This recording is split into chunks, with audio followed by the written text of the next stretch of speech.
The following video contains spoilers for the Digital Circus Episode 9, The Last Act.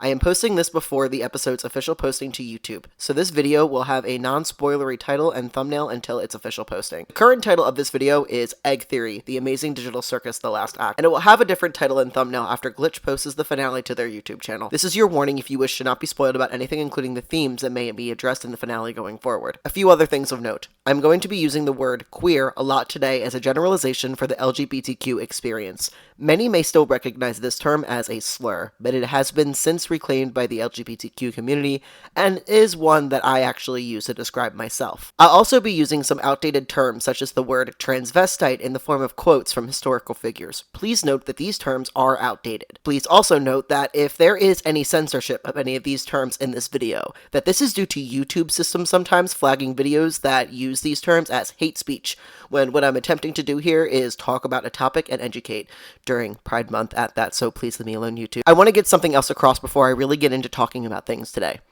If you're straight, frankly, it's most likely that you're not going to understand a lot of feelings that I talk about here today. And I don't mean that to belittle you in any way. Honestly, there's even queer people out there that are not going to be able to understand exactly what I'm talking about today. And I don't mean that you won't be able to understand it in an intellectual or thoughtful way. You, in fact, absolutely still can understand what I'm going to talk about in these ways. But you might not be able to understand them empathetically or emotionally. Like, they might not be something that calls to you or speak to you on a deep level, or is something that you've necessarily experienced. However, if you do get it, if you do understand it, if you do see yourself in a lot of what I talk about today, then all I can say, without outright spoiling things before the end of this spoiler warning, is it's okay. I've seen the TV glow too. And I've turned it off many times throughout my life. You aren't alone, and you will never be. This is the official end of the spoiler warning. Watch and listen at your own discretion.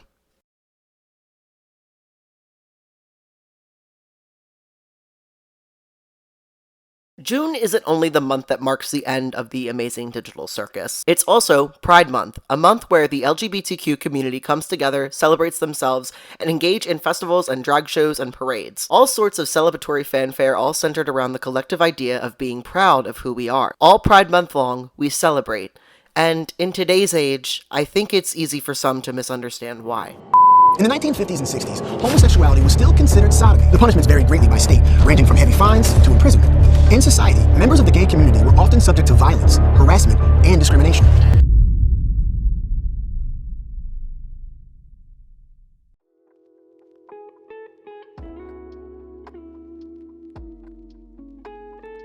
Founders of the first Pride marches, like Craig Rodwell and Brenda Howard, emphasized that pride is vital because visibility and unapologetic celebration challenge systemic shame, which every queer person can struggle with. Through marches, they aim to publicly claim space, foster community, and secure fundamental human rights while promoting the pride they feel in being queer. Pioneering activists like Rodwell and Howard explained the importance of pride through challenging shame and invisibility.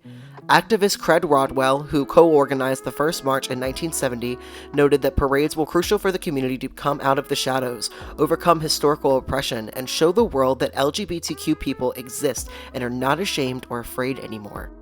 Brenda Howard, famously known as the mother of Pride for conceiving the first week-long series of Pride events in 1970, established Pride to ensure the community could celebrate together rather than only organizing in times of crisis. Marsha P. Johnson is a historically famous trans woman and was a legendary advocate and figure of early Pride. She was not only a prominent protester during the 1969 Stonewall riots, actively fighting back against police harassment of the LGBTQ people that had been rampant in the many years before. In 1970, Johnson and fellow trans woman activist Sylvia Rivera co-founded STAR, the Street Transvestite Action Revolutionaries, which provided food, shelter, and a family environment for homeless transgender and queer youth. She once highlighted why individual, unapologetic pride is crucial in this quote: "If a transvestite doesn't say, 'I'm gay and I'm proud and I'm transvestite,' then nobody else is going to hop up there and say, 'I'm gay and I'm proud and I'm a transvestite' for them because they're not transvestites."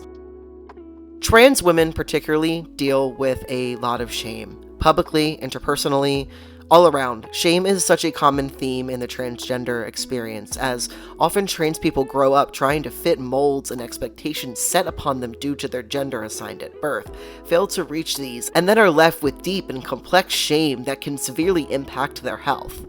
And it's truly not just mental health. Extensive research shows that chronic shame significantly harms both mental and physical health. It triggers prolonged biological stress, drives inflammatory responses, immune dysregulations, and often the shame makes them engage in medical avoidance rather than seeking help. Trans women grow up with a lot of expectations set upon them to fit the mold of what it means to be a man. They cannot be too soft, too empathetic, engage in anything remotely feminine, or they are ridiculed by their loved ones and their peers. Way too often, trans women growing up will hear, "You run like a girl," or "Quit crying like a girl," or some variation thereof.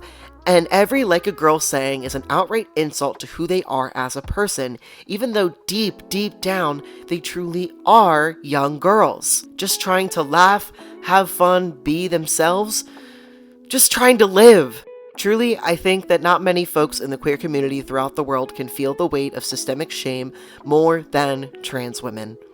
Prolonged exposure to this sort of shame means a queer person's nervous system learns that authenticity is unsafe.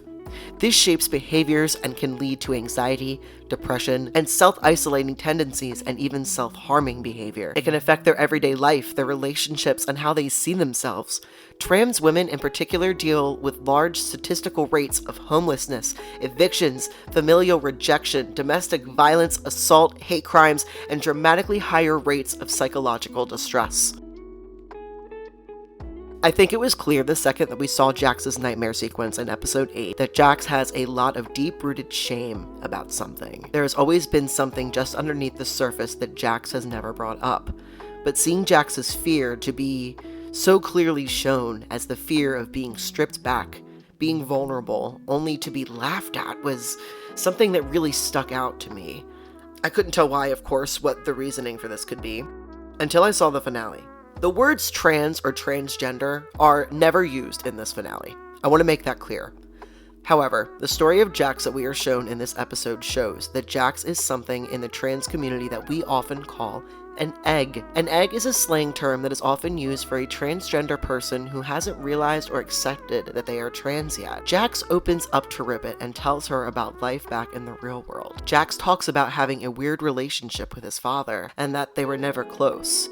Jax states that he was always there, but not really in a meaningful way to Jax's life. Jax also states that he felt his father never felt proud of him, and Jax always felt like a huge disappointment. You can sense his feelings of shame in his words and demeanor. He feels shame for never being able to meet his father's expectations of him. His father abandoned him after the parents split, and this is a sort of shame wound that can leave lasting and intense scars on a child's psyche, especially since Jax also notes that his mother started treating him differently after his father left, like his mother was also ashamed of him. It seems as if Jax reminded his mother of his father, and she would really start to hate him for this reason. When Jax showed weakness, he was less of a man than his father, and when Jax lashed out against the words being said to him, he was just as bad as his father. Jax outright says it's like she missed and hated her ex-husband all at the same time, and Jax was the one that all of those feelings were taken out on. Jax tells Ribbit that one day he was done with the shaming, the abuse, and he tried to tell his mother something about himself that would get her off his back. Something that would explain why Jax cannot meet these expectations his parents have had for him. Something vulnerable about him personally that would make all of the boxes not fitting suddenly make sense. But to this information, Jax's mother laughs at him, then gets angry with him, and things get ugly in Jax's words. Jax says the insults got personal and insulting and humiliating, and that they didn't stop, and that at the end of all of this berating, she had the gall to hug him. Jax's psyche was already negatively affected by the confusing dynamics of his mother and the absence of his father, and this blow-up fight and berating of Jax only to end on a hug, this show of affection after tearing him apart. It makes him angry, of course, and he rejects her, pushing his mother away and to the ground. She did not get up, and this led to Jax running and never knowing if he'd actually fatally harmed her. After this, Jax was homeless and eventually stumbled into the abandoned warehouse, put a headset on his head, and had a copy of his brain scanned into the amazing digital circus. Then, in a truly telling moment, the moment that made, I think, every single trans person in the theater gasp in awe, Ribbit removes her pink ribbon, puts it on Jax's head, and tells Jax that the secret is safe with her. They sit and they gaze at each other in an incredibly vulnerable way that shows they have connected, and that in this brief, quiet moment, Jax finally feels safe. Safe enough to keep the ribbon on and look at Ribbit in a way that goes beyond words. It is a moment of pure trust and vulnerability. However, the doorbell of reality rings when Kaufmo arrives looking for the others. The doorbell sends Jax back into the habit of shame, and the shame sends him into panic. He throws the bow to the ground and tells Ribbit that he will never speak to her again if she tells anyone what Jax just told her. Ribbit reacts confused, but of course says that she won't before Jax frantically leaves. Right after this, we are shown Jax having a panic attack, yelling the self-depreciating lines of "Why am I so stupid? Why am I so stupid?" over and over again. His trauma with his parents makes him believe that he is now unsafe with Ribbit, and he goes on to show it in his actions of shutting her out. This whole flashback sequence, Jax's story, this is something I instantly understood as a transgender story without the word trans ever being said. Now, I was with friends who happened to be queer as well, but not trans when I saw this movie, and they told me that they did not get that the story was telling us that Jax was trans at first, because there was of course more going on with the reveal that he had possibly killed his mother, and I think that that's what they personally were focused on. But I could not help but be focused on the trans themes of Jax that were being shown to us as a trans person myself. I saw this character that had always put on a mask, and now I understood why. It was all a defense mechanism and denial rooted in an inability to be authentic due to the need to protect themselves from the shame and ridicule of who they truly are. Jax was homeless, and it was a direct result of them telling their mother the truth about herself. Jax spent so much of their life running from the shame and the ridicule of being different from how his parents wanted him to be, that he's developed a system of pushing people away once they get too close or try to get too vulnerable with him, because in this way they will never be able to harm him the way his mother or father did. They will never be able to weaponize his shame against him. I think it's here that I'll state that I'm going to use interchanging pronouns for Jax going forwards. I'll be using he, they, and she, all referring to Jax. Of course, the Jax we know only ever goes by male pronouns. It seems even the Jax in the real world does as well, as at the time of the characters being shown their real world counterparts, Leroy, or Jax, still goes by he and him. However, the trans woman themes are of course more apparent than ever with the "Isn't she lovely" number. And it alludes that with Leroy getting access to the queer community through Riley, aka Zubal's bar, that the future could hold she/her pronouns for Jax. Jax is clearly a trans woman that struggles with accepting herself, and in the spirit of pride, I personally must go forward with holding space for her as a trans character and honoring that by using she and her for Jax, because that just feels right to me. However, of course, we never see Jax or Leroy come to terms with things for themselves. So this leaves discussing what pronouns are best to refer to this character or characters as a sort of gray area, and I'm honestly sure there will be fandom arguments about it in the coming weeks. Many will have different opinions on what's right. And with that, what I've decided is right for myself and this video is, for now anyway, to use these three pronouns interchangeably. You, of course, are welcome to make your own decision. But anyway, Jax is a trans woman. The Daisy theory was a theory that was around for a while in the fandom, but that I feel wasn't exactly very popular. But it was the theory that deep down Jax was a trans woman. There are some in the fandom that have caught on to some themes of overcompensating masculinity with Jax. These moments where Jax tries hard to prove his assigned gender to the world. This is what peak male performance looks like. My ears and tail are kind of the pinnacle of masculinity. And other themes like the intense avoidance of femininity and things deemed too feminine. What is this? I don't like this. Slice of life animes are the worst ones. It's embarrassing. The depersonalization. You know none of this is real, right? All of these themes together, as some other trans women have put it, alludes to the idea of a trans woman in vicious denial. Denial is often a shield against the social fears and systemic struggles tied to being trans. The truth is that denial is a defense. Denial is the tool the brain uses to protect itself when the truth feels too dangerous to process all at once. For Jax, accepting the truth means facing the terrifying possibility of being ostracized, laughed at, or even losing family. Denial serves as a barrier against the threat of being misunderstood, judged, or cast out by loved ones. Jax's story is one of how denial and rejection of the self can make you into a bad person as you run from it and are inauthentic to who you are. This is a story that isn't often talked about during Pride anymore. The story of someone in denial. Pride has become so about being prideful in who we are as trans people that we don't really have as much space to highlight those that may feel it unsafe to be proud of who they are. Because here's a look into what family life can look like for someone like Jax. The following is a scene from the hit show Pose. This scene contains transphobia, homophobia, familial abuse, physical abuse, and is all around a tough scene to watch. But please be advised before I play this clip. You can jump to this time on the screen if you'd like to skip it, but here it is. Dwayne, what are you wearing, boy?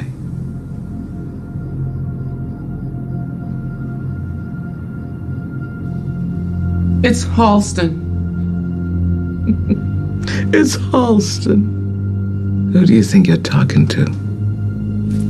Come here.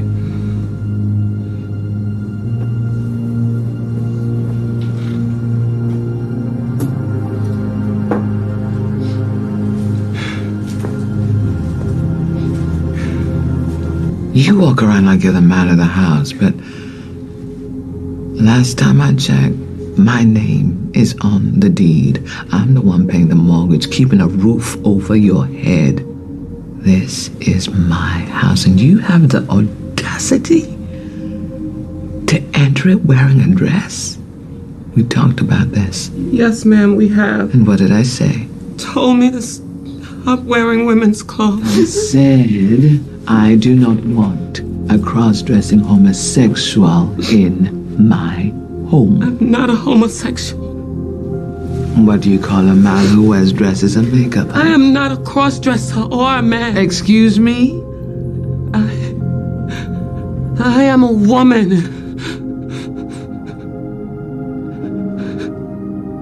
Take it off. No.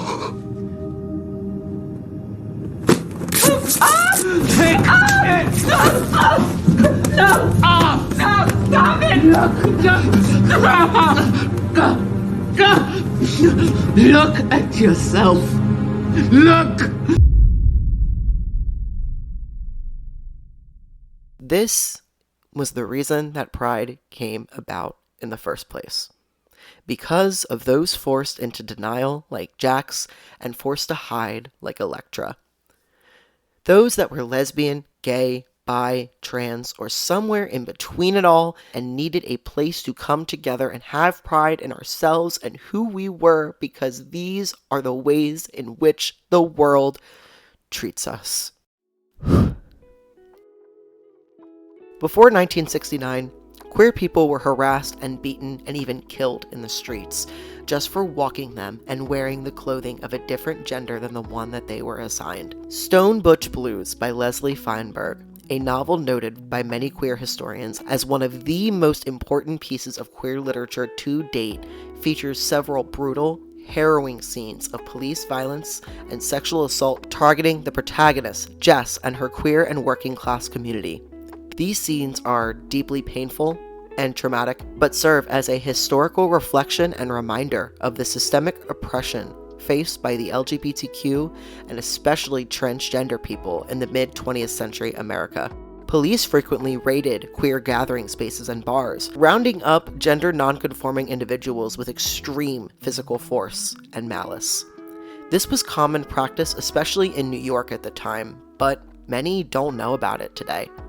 When I read this book, I talked to my father about it, who happened to be born in 1969, and he had never heard of such violence occurring. But there's countless documented cases of not just these brutal raids, but of outright gender-based violence. In one notable and highly graphic encounter in the Stone Butch Blues, officers brutally assault Jess to strip away her clothes that aid in her gender expression.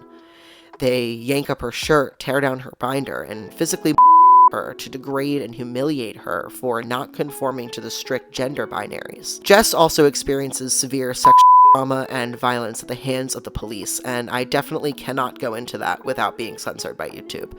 But this book is well known for its historic way of highlighting the dangers of being trans, not just during this time, but throughout history, and we've of course come a long way from where we were in a time like 1969, but the fact is that there are several hundreds of thousands of trans people that have to suffer shame and fear and outright violence still to this day. And to truly drive this point home, here are the names of all of the trans women that we have lost in just the last 30 days due to this violence. Michelle Jimenez took her life. Persia Amara Conway, murdered, age 33. Reina Miguenya, stabbed in the street, age 26. Yasmin, a 26-year-old in Bangladesh, throat slit. Chandini of India, violent head trauma, age 35. Tutu Santos Barbosa, beaten to death. Kimberly Duran Garcia, stabbed in the street, age 33. Erica Caldwell, throat cut, age 41. Rihanna of Brazil, shot, age 23. Kelly Lara, shot. Ashley Bernal Garcia, burned. Ulixa Consuelo Tozola, murdered, age 52. Tatina Soranto Pineda, burned, age 29. João of Brazil, shot. Celine Ribeiro Goiz, shot in the street, age 39. Angelica of Brazil, shot, age 25. Juniper Blessing, stabbed, age 19. Luana Faria de Silva Oliveira, strangled, age 29. Mariana Balestros Restrepo, shot, age 19. Radhika Jahav, took her life, age 35. Daniela Rive Rico, shot, age 23. Estefania Delgado, otherwise known as Fanny, stabbed, age 23. Samira Fernandez Neta, killed while sleeping by assailants who broke into her home, age 27. Bianca Axa Rosa da Fonseca, arson attack, age 36. Diana Pavon, hanged in her own home. Cecilia Cardona, run over by a truck, age 47. And I need you to know that some of these atrocities were even carried out by loved ones. All of these dead girls are reasons for trans women to stay closeted, to stay an egg, to stay in denial and never explore those parts of their mind and soul. Staying in denial is easier and safer in this world than being authentic. There's thousands of people out there that choose to never come out or face their feelings about their gender expression out of fear and just being too stuck in denial to ever face themselves. In relation to this idea, let's talk about the different versions of Jax we see in the finale real quick. I think that all these versions of Jax are the masks or personas he puts on for the people around him. These aren't just how he sees the main cast, it's how he feels the main cast see him. He feels Ragatha sees him as a cold and unempathetic monster. He sees Gangle as an emotionally volatile girl he projects his own self-hatred and jealousy onto. And he feels Zubul sees him as some cartoonish villain, a sort of stupid joke no matter what he does. When Pomni enters the room where all of these versions of Jax are hanging out, there is one that is forced to perform by playing the piano. He is made to perform while the other versions of Jax mess with Pomni. When Pomni asks where the real Jax is, the cartoonish villain Jax tells her that she will get nowhere with asking questions like that, but she persists and asks for the key to the locked door in the room with them. All of the personas claim that they do not have it and slowly disappear. for it then to be revealed that the performing Jax has stopped his playing. Pomni notices this performing Jax is quite literally shackled to the piano, shackled to the performance. And I so truly believe in my heart that this is meant to convey that those versions of Jax, those projections of them, were the personas he developed as a coping mechanism for their denial. It is the Jax that was made to perform all this time that finally gives Pomni the key to the room, to Jack's psyche, to everything about him. And he looks so vulnerable and afraid. Gooseworks is a trans woman that has told a story about many things, but one of them happens to be about this character. This trans woman trapped in her own states of denial and shame, and how that eventually eats away at her psyche and makes her into a horrible person. It's a story about how all the self-hatred and shame and fear can make someone like Jax. During the same Pride Month that we've had a movie release in which a non-binary character is hate crimed for laughs in the Scary Movie reboot, we have this movie release. This movie that tells a queer story, a trans story, without ever uttering the words outright, that tells us the story of this trans woman that doesn't really have anything figured out yet. She's still caught up in just trying to survive without the shame and the self-hatred. She does not understand or accept herself and pushes anyone away who may get close to protect the part of her that was harmed by her unaccepting parents. Let's see what you're made of. Shut up! Don't worry, I think you look good. I don't want to hear that!